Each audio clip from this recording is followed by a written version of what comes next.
cheers to you, chat, but also I definitely want to say a cheers to Clint. Here's to the floor.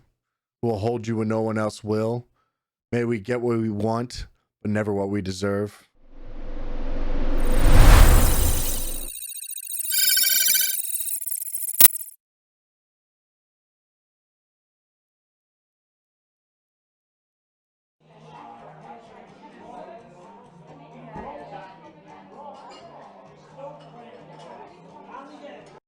Coming up this week, we have anti-capitalist Verkada hacker charged by U.S. government with attacks on dozens of companies.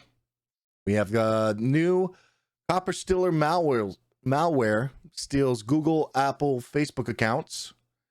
And Windows 10 out-of-band update fixes printer blue screen of death bug. Or does it? All right. For the anti-capitalists of Verkada, these are the links, throwing those up in the chat.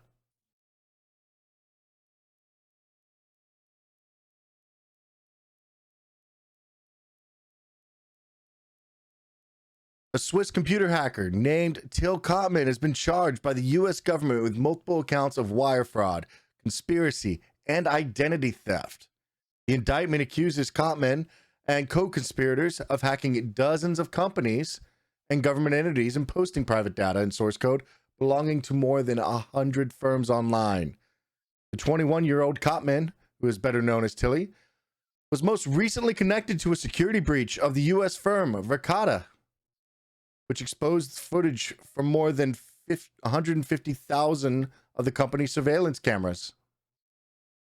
But the charges filed this week date back to 2019, with Kottman and associates accused of targeting online code repositories, known as Gits, belonging to major private and public sector entities, ripping their contents and sharing them to a website they founded and maintained named Git.rip. Git.rip has since been seized by the FBI, but previously shared code and data belonging to numerous companies, including Microsoft, Intel, Nissan, Nintendo, Disney, AMD, Qualcomm, Motorola, Adobe, Lenovo, Roblox, among many, many others, though no firms are explicitly named in the indictment. The exact nature of the data varied in each case. A rip of 100 of code repositories maintained by German automakers, Daimler AG, contained the source code for valuable smart car components. For example, while a breach of Nintendo systems, which Kottman said did not originate from them directly, but which they reshared through a Telegram channel, offered gamers rare insight into unreleased features from older games. In interviews with about earlier breaches, Kottman noted repeatedly that the data they found was usually exposed by companies' own poor security standards. I often just hunt for interesting GitLab instances, mostly with just simple Google Dorks, when I'm bored, and I keep being amazed by how little thought seems to go into security settings. Kottman told ZDNet in May 2020. Google Dorks, or Google Dorking, refers to the use of advanced search strings to find vulnerabilities on public servers using Google. PhoneHub is amazing with that as well. They list them out. In the case of Verkada breach, Kottman and their associates reportedly found super admin credentials that gave them unfettered access to the company's systems that were publicly exposed on the internet. These logins allowed the hackers to look through the live feeds of more than 150,000 internet-connected cameras, Internet of Things. These cameras were installed in various facilities, including prisons, hospitals, warehouses, and Tesla factories. That's right, this was the Tesla instance. Kottman said they were motivated by a hacktivist spirit, wanting to expose the poor security worker corporations before malicious actors could cause greater damage.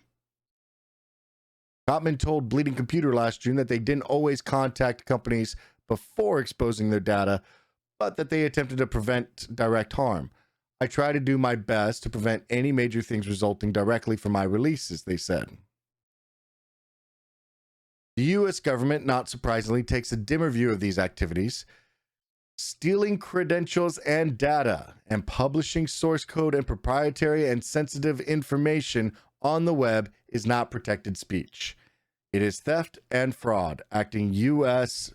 Attorney Teresa M. Gorman said in a press statement. These actions can increase vulnerabilities for everyone from large corporations to individual consumers. Wrapping oneself in an allegedly altruistic motive does not remove the criminal stench from such intrusion, theft, and fraud. That is a direct quote, not me. Wow. The indictment includes, as evidence, numerous tweets and messages sent by Cotman using handles such as delete, escape, and anti-proprietary. These include a tweet sent on May 17th, 2020 saying, "I love helping companies open source their code." Messages to an unnamed associate soliciting access to any confidential info, documents, binaries, or source code, and tweets sent on October 21st in which Cotman said that stealing and releasing corporate data was the morally correct thing to do. Okay. Oh, thank you, Silence TGS. Lighting and set looks great. I appreciate that. Thank you very much. Why do I prefer blue team over red? No specific reasoning as of yet. I can hit that one up more in the AMA a little bit later.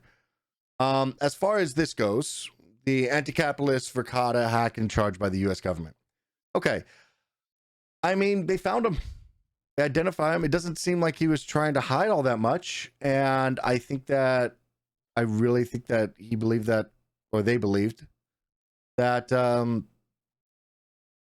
they were doing a form of bug bounty, perhaps.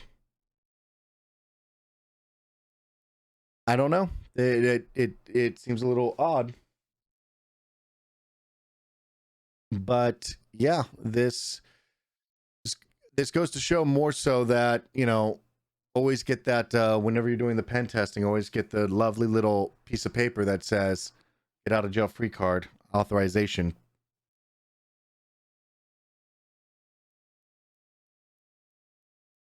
Always want to get the authorization prior to sending the attacks. Scraping the web, coalescing the data into a single channel. That considered a hack? I'll see what you guys say later on in the chat, but I'm curious what your thoughts are on.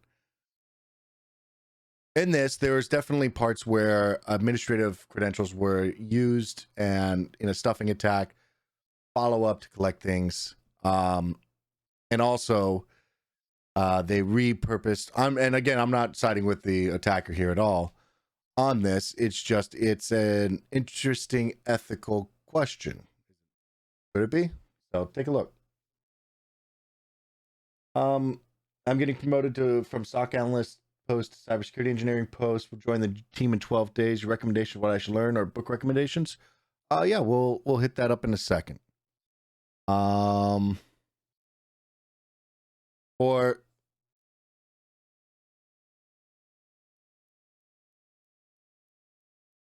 Yeah, we'll hit that up in a second.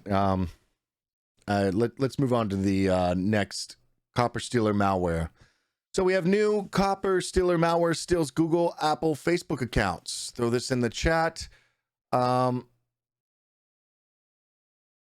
are the new threat actors on the block. We wouldn't consider it a hack. If all the data is already publicly available on the interwebs, then how is consolidating in one place that much different? True. You have places like VulnHub that have active vulnerabilities that have been disclosed.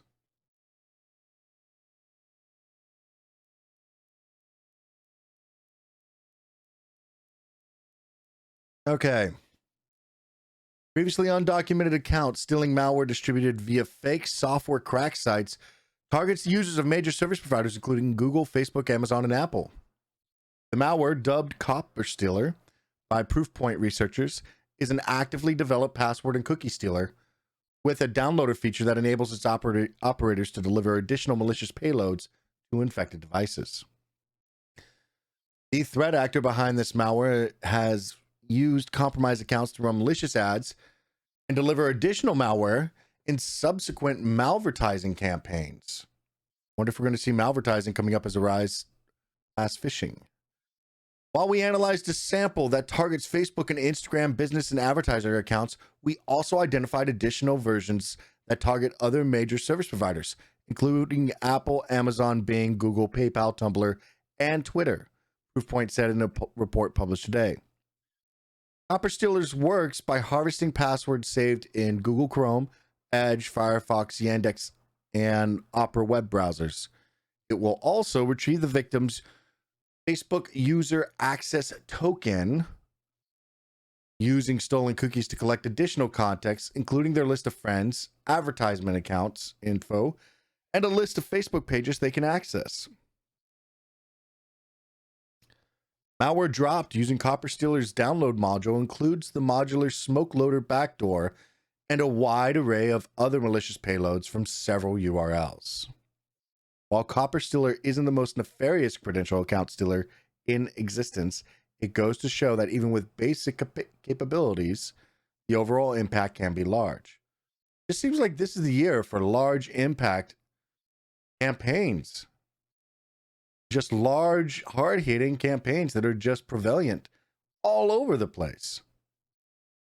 For example, in the first 24 hours of operation, the Sinkhole lodged 29,000 HTTP requests from 5,000 unique IP addresses originating from 159 countries, representing 4,600 unique infections, Proofpoint said.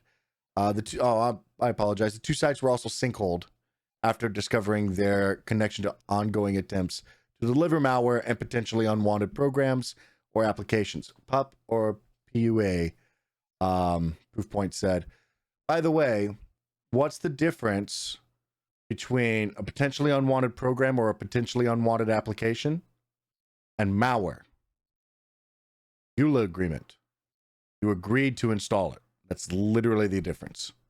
Because somebody in your organization clicked, yes, I want to install this, they can install a backdoor and it is considered a potentially unwanted program, not necessarily malware unless it goes beyond the limits of what is supposed to be allowed. Advertising can make that a very gray area regarding legal, just an FYI. Okay. Copper Stealer shows similar targeting and delivery methods with the silent fade malware used to steal browser cookies and promote malicious ads via compromised accounts, which led to over $4 million in damage previously. Credentials make the world go round when it comes to the current threat landscape, and this shows the lengths that threat actors will take to steal valuable credential data, said Sherrod DiGrippo, Proofpoint Senior Director of Threat Research. Identity theft is a very real thing, Jim. Copper Stealer is going after big service provider logins like social media and search engine accounts to spread additional malware and other attacks. These are commodities that can be sold or leveraged, very much so. Since account stealing malware like this one provides scammers behind impersonation attacks and identity theft fraud, users are advised to turn on two-factor, multi-factor authentication whenever possible as an added layer of protection against such attempts. Nice.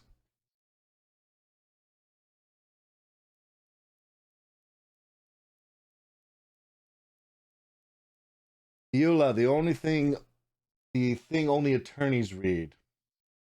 Some of us engineers read them too. Some cybersecurity engineers read them. Implement approved denial lists and block users from installing junk. Sometimes that can be a lot more difficult than said console cowboy bebop. If you have a global footprint, sometimes regional software can be difficult to manage when you come to that type of items.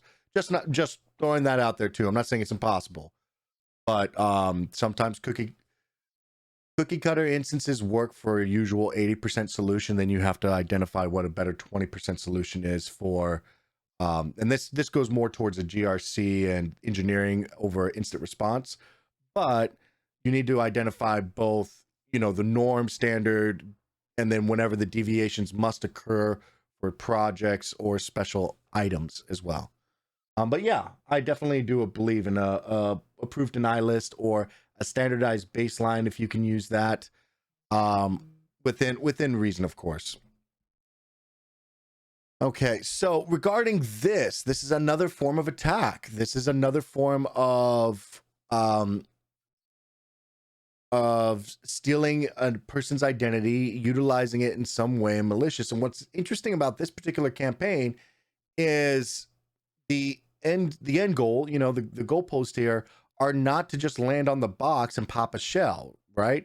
The point is to grab the identity markers, and then utilize those to further the spread of the campaign. So then they have more targets that they can then pop the shell on, right? So yeah, I think that this is the start of a trend that we're going to see. I think that you'll be pleasantly surprised to find that endpoints are going to become much more acclimated to we're going to see identity management become much more of an important topic in security management, as opposed to just keeping the endpoint free, or the castle style defense. All right, Windows 10 out of band update fixes printer blue screen of death bug. I wanted to hit this again. This is more of an IT item, but the thing is that when you're doing cyber operations, blue team operations, you need to be working with IT very closely. It's actually, I definitely recommend. Usually you'll have weekly type of overview meetings of IT operations for your organization. As a blue team member, I definitely recommend having either some form of a management level, or somebody else that sits on those IT operation meetings, as well as a technician. So maybe a level 3 analyst that sits on there and then brings back the major IT changes that are occurring throughout your enterprise, so you can expect how the baseline is going to be molded and changed in a better way. Just my 2 cents. But you're generally tied very closely to your IT staff whenever you're doing blue team type of assessments. All right. Do you think he would have gotten a more lenient punishment if he didn't post his findings? I don't know who posted that. If you're saying that he just collected all the attacks, and for personal use, I think the problem was that he wasn't just skimming the internet, right? Or they weren't just skimming the internet. They weren't just coalescing data either. They would find data that contained user credentials or account credentials or administrative credentials, and then they would directly log into systems. So for that specific individual, while the get.rip was the question I was asking about, what the attacker would do, is it considered, that was more of like a divergent ethical conversation piece. That individual was definitely conducting hacking. They were, in an unauthorized fashion, accessing private networks. It's very difficult to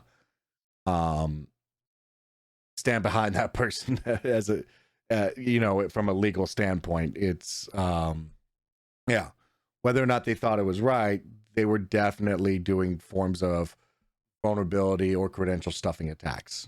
There was, and it was more so interesting and included to show that the really sharp words it almost sounded like a personal attack, the words that were being used by the U.S. Attorney General.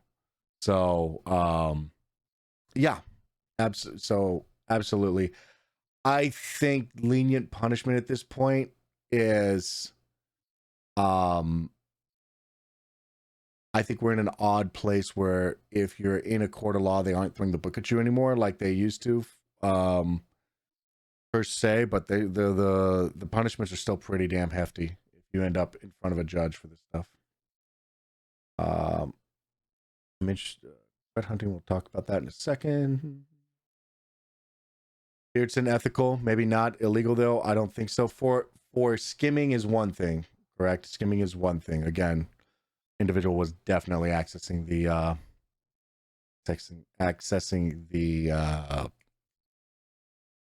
remote systems without authorization.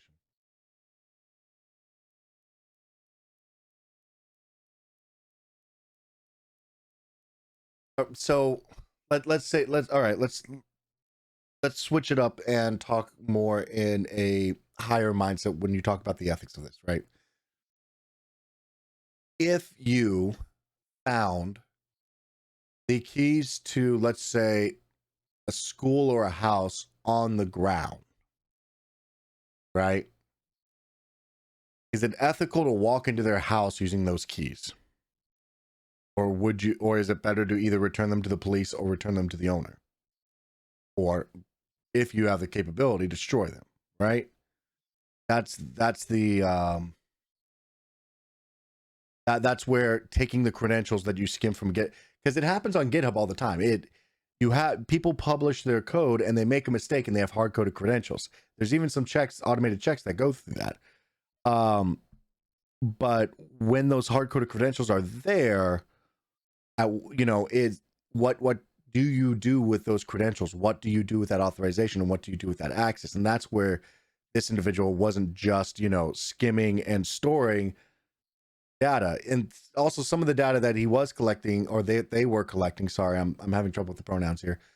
That they were collecting was very much so from other attackers that had attacked, breached, compromised another party, and then they were resharing out the information that they got from Telegram as well.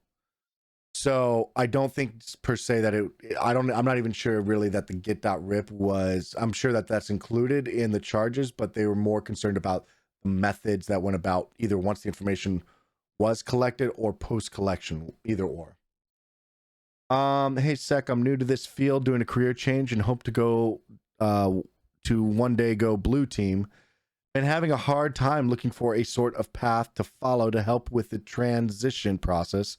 Wondering if you have any experience in this, or maybe any recommendations on where to begin a career in this field and one day end up in blue team. Absolutely. Actually, we're going to talk tonight about the different team colors, and I'm going to give you an anecdote of a friend of mine who was a prior grunt. Actually, I have two friends that are prior grunts, infantry grunts, United States Marine Corps, and they both went cyber. They both have said that it effectively changed their lives, and they wouldn't, they don't look back on their decisions. So we'll talk about that tonight in a little bit, and that I'll definitely point you down some of the paths there with the blue team stuff, because you'd be surprised. Isn't that the same way botnets work? For the second article, where are we at? If you're talking about the automated feature, DevNull Zen.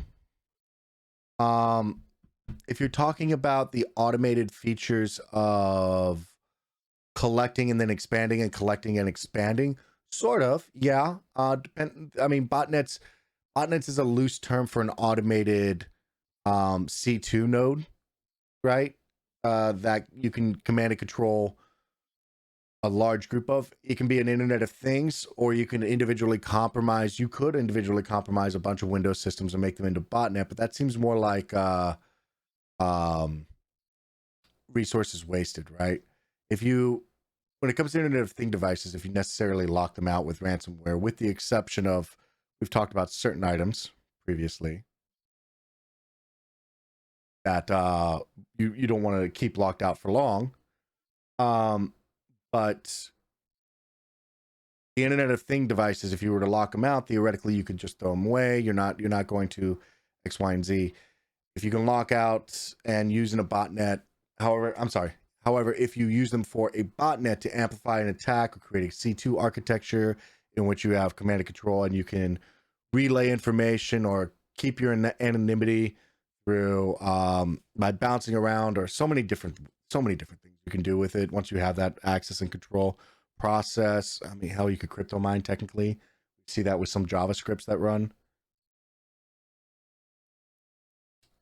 All sorts of stuff. With that.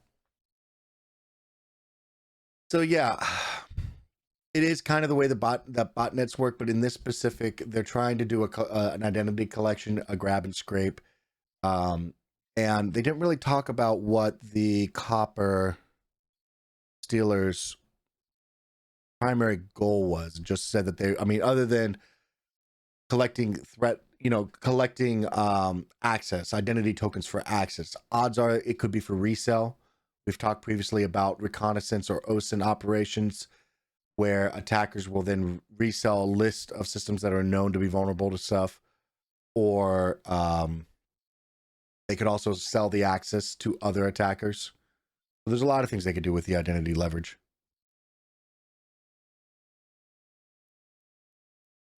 Insights tried that a while back, mine in the background while you surf the site. They did.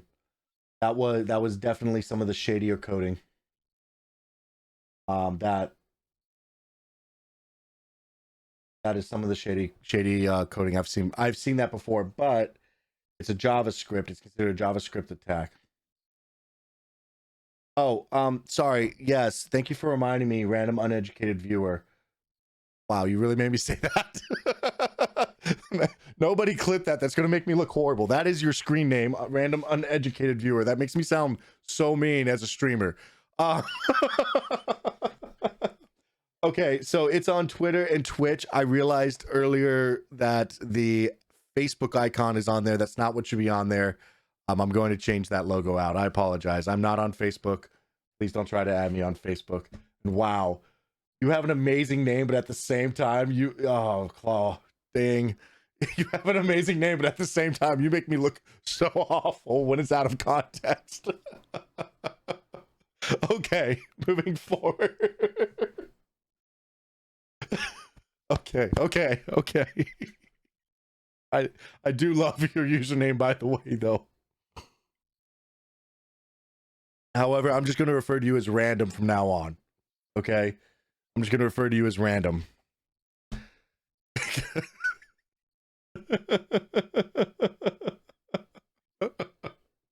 Thank you, Fraser.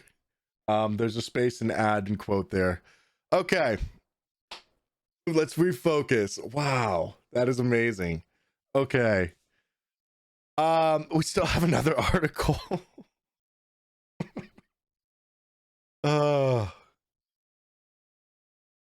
What's oh, Neil's calling. No, I'm joking. Okay, yeah, that's fun. Let's do this. Wait, that's the wrong. Here we go.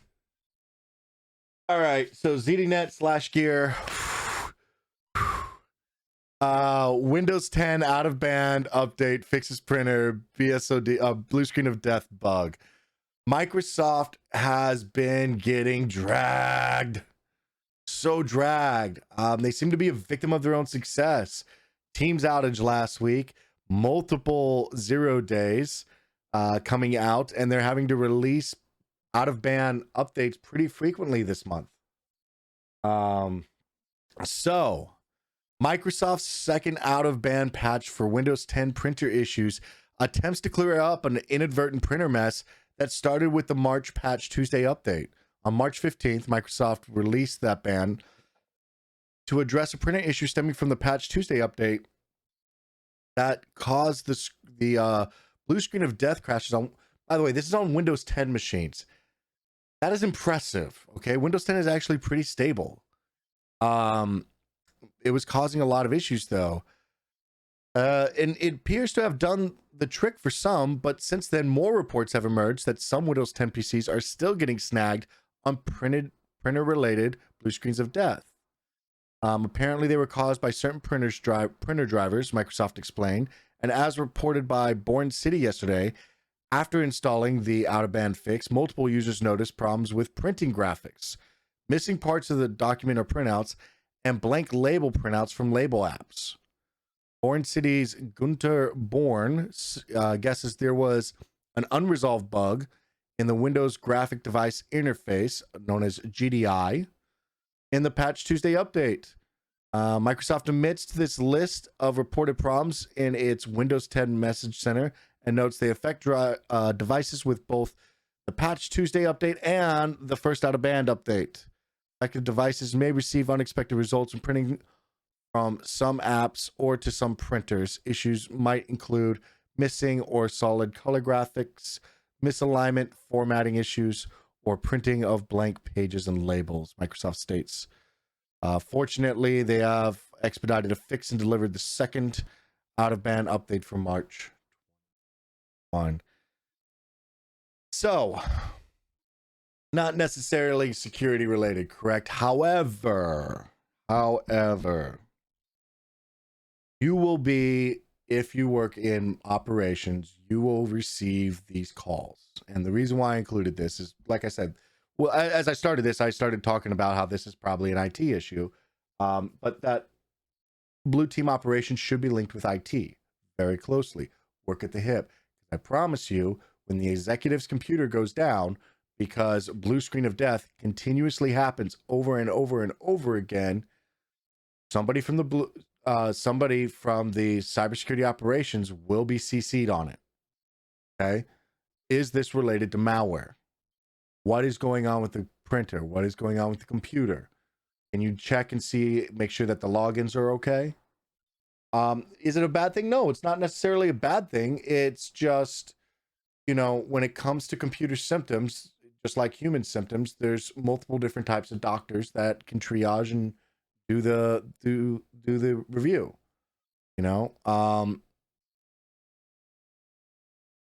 Security in this case, this might actually grab your operations and your attention.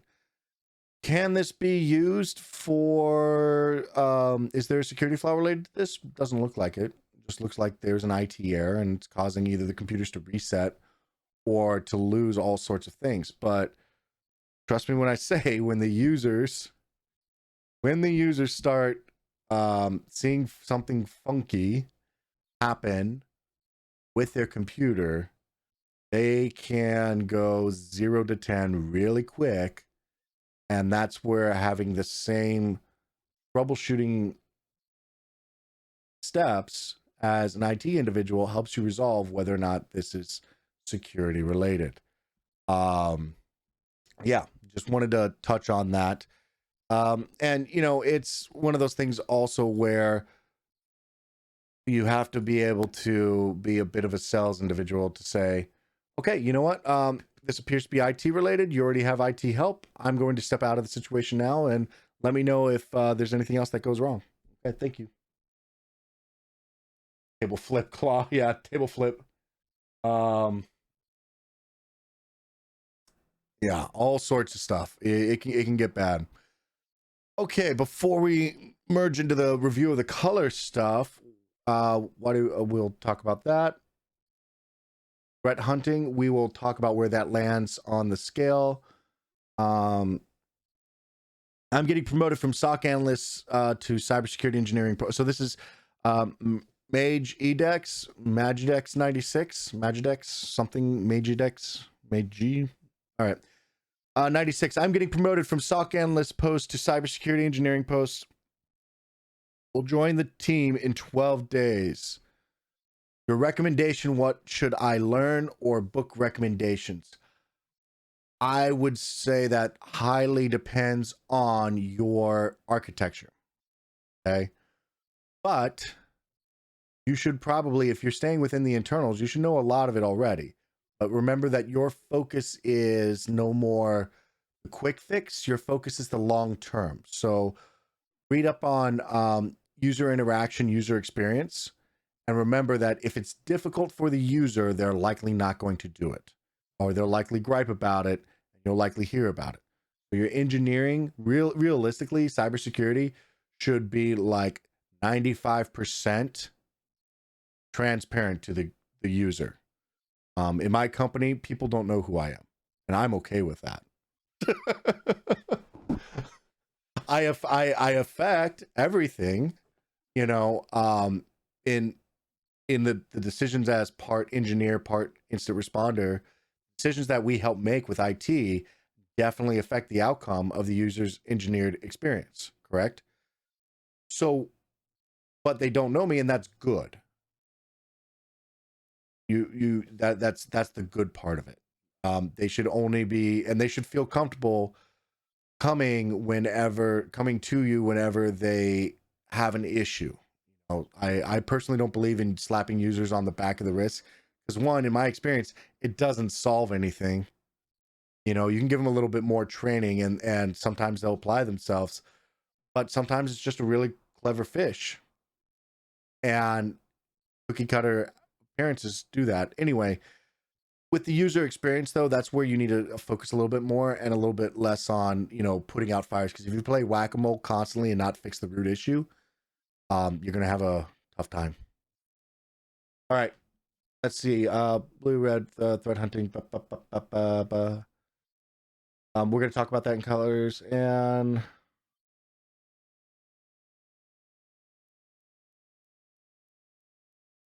ooh, from secure SDLC application security to pen test. All right, so TISNYNE, TISNYNE. Thoughts on moving from secure SDLC application security to pen testing red team? Current position feels more like a tool jockey rather than doing any security work. I think you're in the right place to start. Start asking those questions. Take a look at Try Hack Me and Hack the Box. See if you enjoy that. All right, let me move some stuff around. We've come to the end of the news, guys.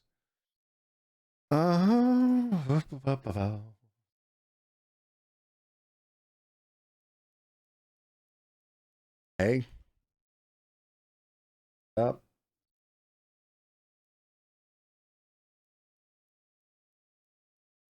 Okay, and let's make sure I can screen share this. Boom. I can screen share. Ah, it's amazing. It's amazing what you can do with technology nowadays, right? Okay. So, in front of us, I have put up the teams mix. Now, with that, let me adjust this. Right. And I'm interested in threat hunting and the blue over red team. Okay. I want to hit on this because we have a couple different models that I wanted to show you guys today. Okay.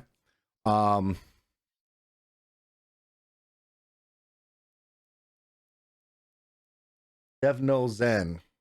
Thought I hit you. No, why do you prefer blue team over red team? I see you, Dev Null Zen. No worries, man. Or no worries, them. They no worries. It's I see you. We're gonna talk colors, so I wanted to, you know, why do I prefer it? And I'll show you why as I'm describing the teams as well. Okay. So realistically, I personally like sitting along the lines of purple team. I like doing blue and red stuff. Everything else. When we talk about teams, though, when we talk about colors, I know people, it's right up there with the XDR type of stuff in the network. I know. This is the model that you'll generally see when you talk about that most people are familiar with. It's used heavily in DoD, government, federal, for the US. When you're talking about, you know, what's your role? Oh, I'm yellow team, orange team for the bigger teams. Is it correct?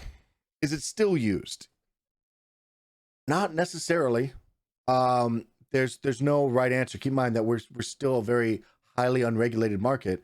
So this is what some people use. So if you hear the teams, this is the old, by the way, this is also the older model too. So in this, we have blue team, which welcome to the blue team chat. Purple team as well. The integrative, now that's where you combine the two between the red team and the blue team. And then of course you all know the red team are the pen testers, the ones who simulate the adversary effects.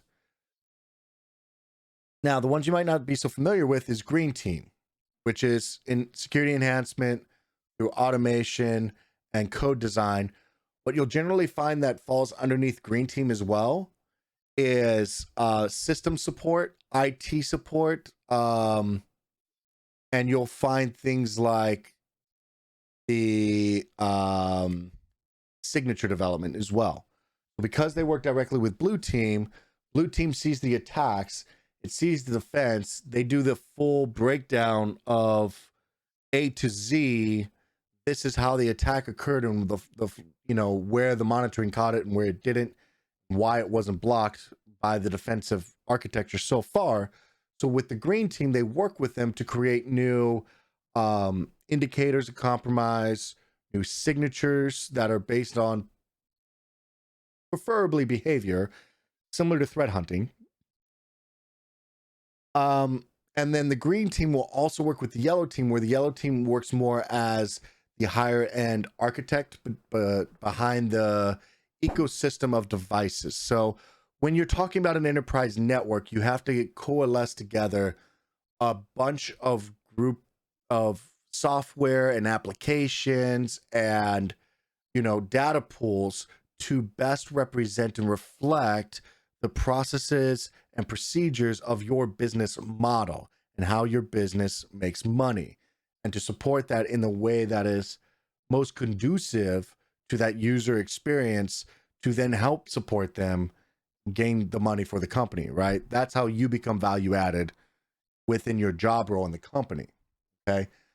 In that, the yellow team's responsibility is to facilitate the overall security picture, where it's overwatching for the IT picture. So the yellow team really helps do the layover. So you have, like, for example, you have the IT, which is this is my exchange and my mail handling. You know, this is what we're using.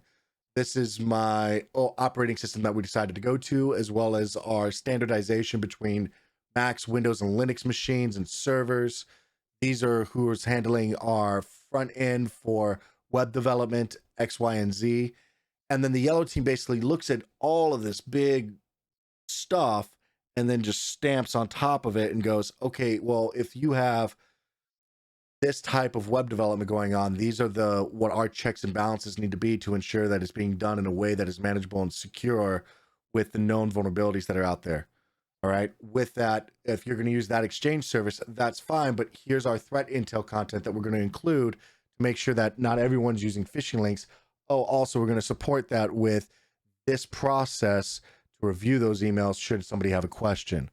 Yellow team's also going to fall down even onto the blue team.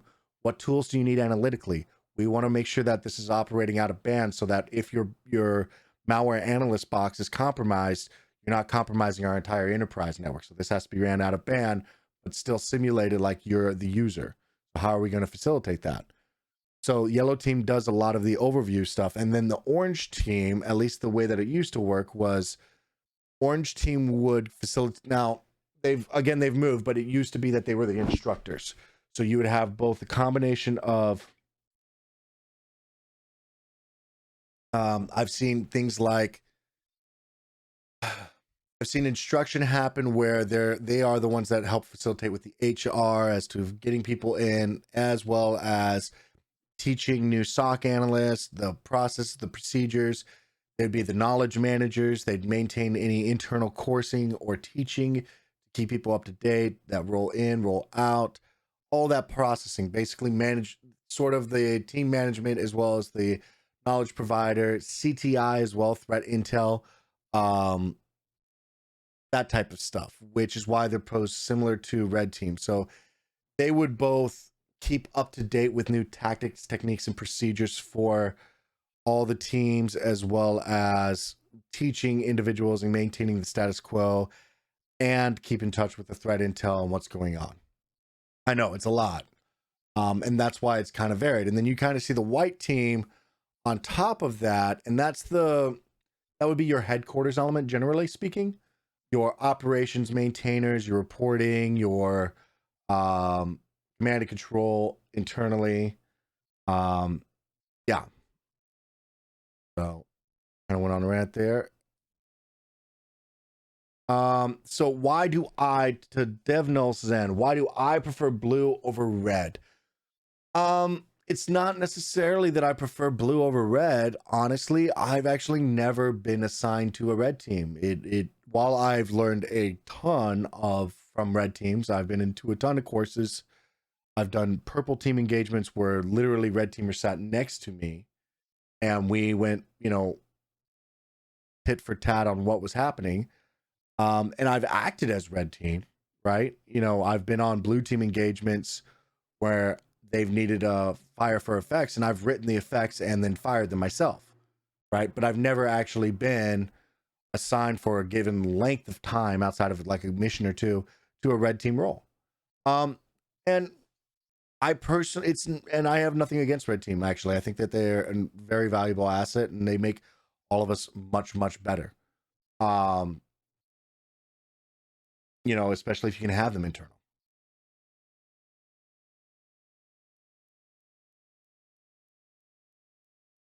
And like I said, I do like blue team because of the pervasiveness.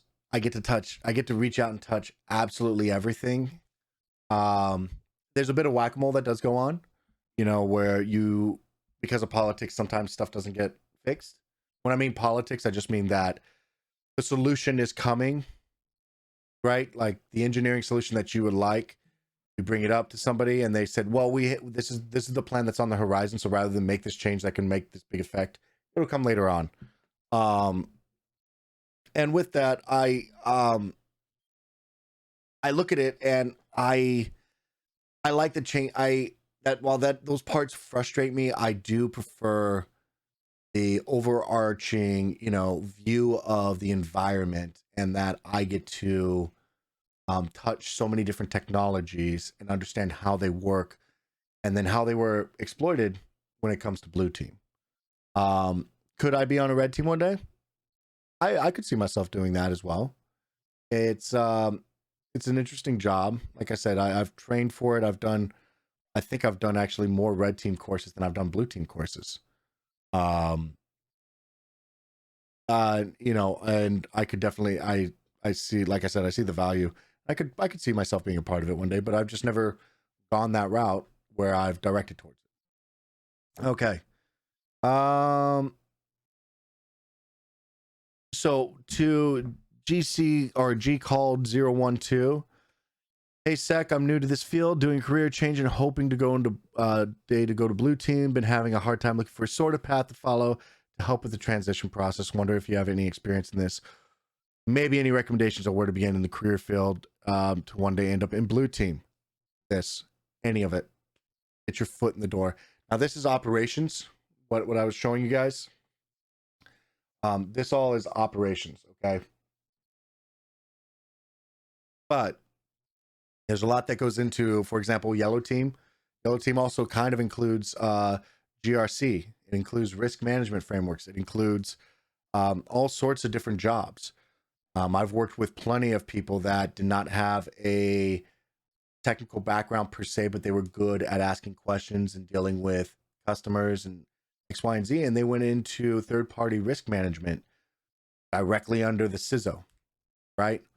And that type, and I mean, you learn a lot about the operations and about the stuff, and then it's not hard to do a lateral move over whenever you see positions in the organization available, because you already understand the organization, already understand the providers, you understand the risks that are associated with them.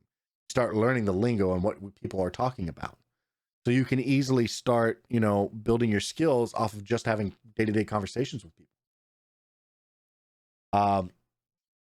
Okay, thoughts on moving from secure.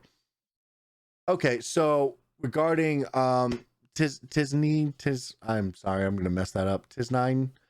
Thoughts on moving from secure SDLC, AppSec to pen testing red team. Current position feels more like a tool jockey rather than doing any security work. I would recommend that if you're not happy, move on. You know, if you're not happy, go find your happiness, man. Like or you know, go find your happiness. And if that might be red team, like try Hack the Box, try Hack Me. If you like it, great. If not, we also have blue team labs, INE. I personally consider INE to be a huge resource, because at $50 a month was the last time I looked at the coursing. You have a lot of access to a lot of labs, and they're pretty decent labs.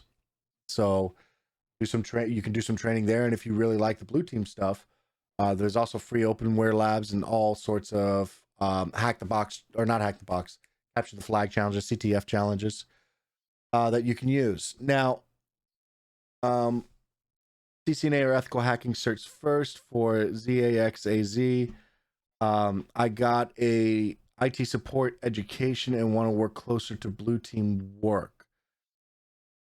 Well, while I studied for my CCNA, I never got it. Understanding the information is good, but you don't necessarily need the cert. You'll go a lot further with an ethical hacking cert or an EJPT if you're trying to get into security work at all.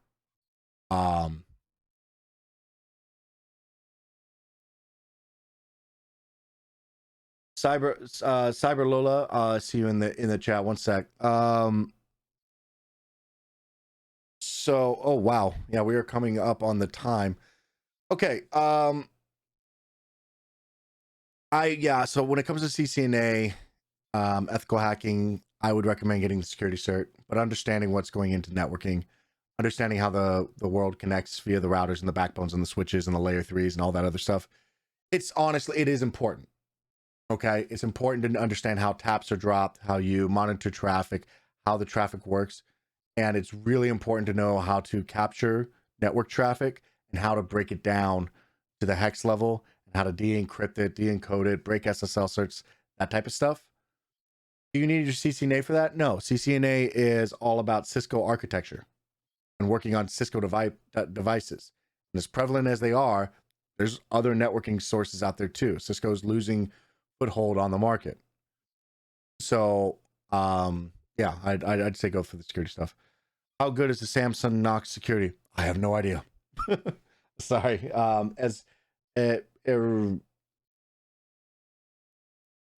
Erezgeld Schimmels, I think, Erzen. I have no idea how good the Samsung Knox security is.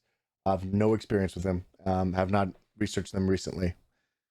Dev Null Zen, is red team usually outsourced via bounties and such, where blue team is usually in-house? You can third-party red teams, definitely smaller size businesses will do so. Bug bounties more so refer to applications and DevSec. But blue team is also much more in-house because you deal with vulnerabilities. But you can also do managed service provider for blue team, where you will have an individual that works, that you will have like a cybersecurity person, and they'll be the ones that act as most of the other teams, kind of shown here. So what you'll have is, when you do a managed service provider, the difference between red, blue, and purple teams. This is the build, attack, defend pyramid that I'm showing on the screen right now. Oh, wait. Yeah, this way. Oh, damn. That way. There we go. My bad. So when you're talking about bounties, you're talking more so about the applications, web front, those types of bug bounty programs. When you're talking red team, you want a really good rules of engagement document fleshed out, and you don't want to just like, hey, if you can hack me and get in, submit a bounty and let us know about it, right? If you can get past our DMZ, I mean, of course, if you did a bug bounty and you can get past their DMZ, you definitely need to let them know. But that's not what that's intended for. Two different types of operations when you're talking about red team engagement. On here, the difference between red, blue, and purple teams, and in the bad pyramid, quote unquote, you will have someone that acts as orange, yellow, and green in-house, as well as they will be a blue team liaison type of style, and then the blue, purple, and red will be the managed service provider, or they might do purple and blue as a managed service provider. It just depends on what your service level agreements are, where you put in whatever agent they give you onto the endpoints and your servers and everything else, and they monitor for unusual behaviors, and then they send you a message and say, hey, we saw administrator so-and-so doing this for the first time, and it seems pretty odd. Can you verify that they're doing the correct thing? Or just straight up, so-and-so clicked on a malicious link and got some malware. You need to clean up that system now. So you have those as managed service providers. Is it better to start on red team or blue team? Doesn't matter. Get your foot in the door. That's step one. Step one is get your foot in the door. Okay. And also keep in mind, there's no blue or red, which is better. There are people out there that would argue that red is better. And to them, I would say, when you talk about the holistic approach of the health of a company, everyone's got their part to play. Everyone's got their reason, and there's a purpose for all the tools and all the people. Okay. So we are at the top of the hour. Best web app security from Edista 579. Honestly, web application security, I'm a little weak on. Not even going to lie. While I understand it, while I know it, I don't currently work in that space, so I'm not sure. I know that it's been changing a lot recently because of service providers, API usage, as well as cloud initiatives. So I would that might be a better question for our Discord. We have some resources in there available. Neil's in there, as well as some people that work in other fields that might have some suggestions. So if you hit !Discord, come join us. It's trust me, it's a good time. Bring your gifts, you'll need them. But yeah, let's switch this over. Okay, guys. So we're coming to the top of the hour. We just hit it. I want to say thank you, as always. You know, you all provide a really thank you for reminding me, Fraser. Fraser asked me to close the poll. Poll is closed. We are complete. And what did we hit? Mojito. I guess I'm drinking mojito next time. Wow, thank you guys. That's gonna be fun. Okay, so as we're coming to the top of the hour, I wanted to say two things. One, I wanted to say thank you, as always, for being here. Thank you for putting up with the new equipment in the new stream. And two, I wanted to do a cheers, a new certain cheers. I lost a friend of mine recently named Clint. Clint was one of the red teamers that taught me so much, so very much when I was in the Marine Corps. On top of that, he was not just professional, not just a professional contact. He was a close friend. He's taken too early, and he was the guy that would be there to the end of the night listening to the problems that you were having when we were at the bar. And he would be the one to make sure that we were drinking plenty heavy, and we were able to listen and talk to each other. And Clint was an extremely special guy and a huge part of the cybersecurity community down in Virginia. So I want to say cheers to you, chat, but also I definitely want to say a cheers to Clint.